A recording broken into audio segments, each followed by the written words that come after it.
Praise the lord. ఈ దిన దేవుని వాగ్దానము. మీ యందు దయ చూపవలనని యెహోవా ఆలస్యము చేయుచున్నాడు, మిమ్మును కరుణింపవలనని ఆయన నిలువబడి ఉన్నాడు. యెషయా గ్రంథము 30వ అధ్యాయము 18వ వచనము. మన పక్షమున కార్యము చేసి మన కొరకు వేద్యమాడి యుద్ధము చేయుటకు దేవుడు లేచును. ఆయన ఊరుకునువాడు కాదు. ఒక వ్యక్తి కూర్చున్నప్పుడు లేక పండుకున్నప్పుడు హఠాత్తుగా వచ్చి ఎవరైనా నీ కుమారుడు కారు ప్రమాదమునకు గురి అయినాడని చెప్పిన ఎడల అతడు ఏమి చేయును? విని ఊరుకొనక తక్షణము లేచి పరిగెత్తును.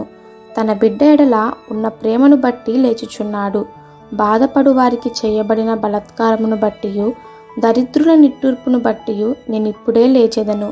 రక్షణ కోరుకున్న వారికి నేను రక్షణ కలుగజేయుచున్నాను. బాధపడువారు అను మాటను గమనించండి. ఈ లోక జీవితంలో మనను కొందరు బాధ పెట్టవచ్చును. అయితే మన నిట్టూర్పు విని సహాయము చేయుటకు ప్రభు లేచి ఉన్నాడు. నేడు నిట్టూర్పు స్వరమును కన్నీటి స్వరమును ఆయన చెవులు వినుచున్నవి. ఆయన లేచి శత్రువులను అణగదొరుకుతున్నాడు.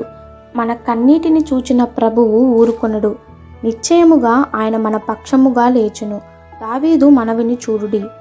యెహోవా లెమ్ము, వారిని ఎదుర్కొని వారిని పడగొట్టుము.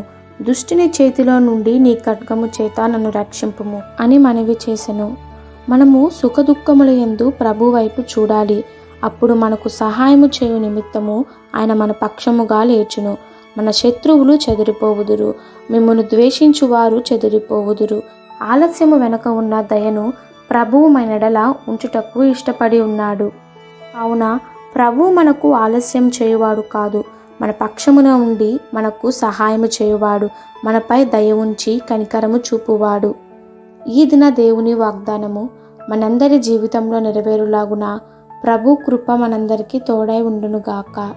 ఆమెన్. God bless you.